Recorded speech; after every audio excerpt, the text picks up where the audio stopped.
Of the many Viking expeditions, one of the most famous happened in 885 when they besieged Paris.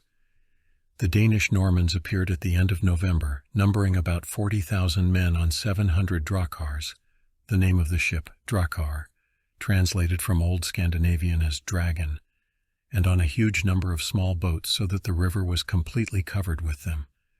This is how the siege of Paris was described by the Benedictine monk Abbon, who lived at the time. The city was then situated on an island and was connected with the coast by 2 bridges. The Norman army was commanded by 4 chiefs. One of them, Siegfried, first turned to the Bishop of Paris, demanding from him a passage for himself and his army, promising not to touch Paris, as their goal was rich Burgundy. But Bishop Goslin and Count Ed of Paris refused him, and Siegfried, bursting with threats, returned to his army. The next day the siege of Paris began.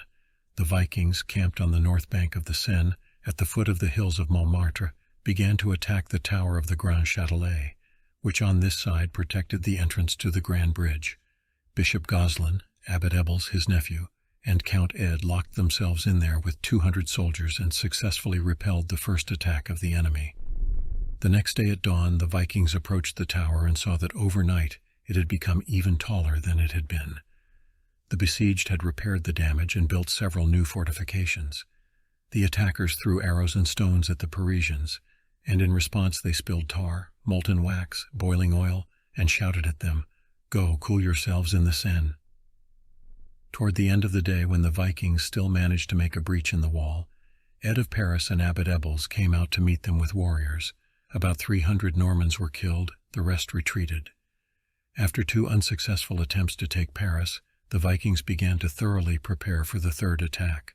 Preparation was conducted for 2 months, but the Normans did not waste time, organizing a bloody massacre on the right bank of the Seine, destroyed the main buildings, desecrated holy places, robbed and killed without mercy. During this time, the besieged were actively preparing for defense, making various throwing weapons, catapults, trebuchets, and others. In January of the following year, the uninvited guests moved to the Grand Châtelet, dragging a huge wooden structure on 16 wheels, a siege tower, on each platform of which there was a battering ram, controlled by 60 soldiers. The Vikings were completing the upper platform before the eyes of the besiegers, when a stone thrown by them with a ballista struck 2 of the builders of the machine and destroyed it. The Normans did not retreat and stormed the tower for 3 more days, firing arrows and stones into the city. Bells sounded in every corner of Paris, calling the citizens to battle. The besiegers filled the ditches with the corpses of slain prisoners, animal carcasses, garbage, and once again tried to set fire to the bridge and the tower. They loaded several boats with wood, leaves, and straw, and set them on fire, sending them down the river, but they crashed on the piles of the bridge without damaging it. Eventually, the tired Normans withdrew to their camp, leaving 2 battering rams in front of the tower. On the 6th of February, however, the muddy river, filled with rain, overflowed its banks and swept away the supports of the southern little bridge, thus separating the city from the tower defenses. The Vikings immediately crossed the Seine, spread out on the south bank, and vigorously attacked the tower, where no one could help the besieged. 12 defenders remained there. The monk Abbon writes that the Parisians would have liked to help the valiantly fighting soldiers, but it would have been in vain. The fire lit by the Normans raged on all sides, and a dozen warriors in flames and smoke fought all day with a strong enemy. Toward evening they were offered surrender, and promised to let them live for a ransom. The warriors came out, but the enemy was not going to keep his word, and the last defenders of the Grand Châtelet were immediately killed. The Vikings were divided.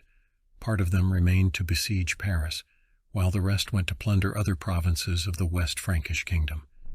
For several months the Parisians fought with remarkable tenacity against the Normans, and they were already masters of both banks of the Seine. Meanwhile, the resources to maintain the life of the citizens were becoming less and less.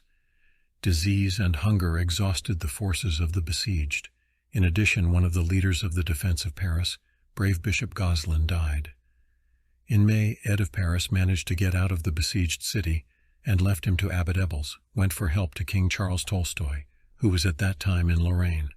A month later, he reappeared on the heights of Montmartre, Immediately his enemies moved to prevent him from entering the city, but Count Ed managed to make his way into Paris, where the inhabitants enthusiastically welcomed him. On July 30th, the king finally marched on Paris very slowly, held back by bad weather. He did not appear at the gates of the city until September. By then the besieged were on the verge of survival, but still they did not surrender. Charles the Fat, not daring to confront the formidable Viking leader Siegfried, began to negotiate with him. An agreement was reached.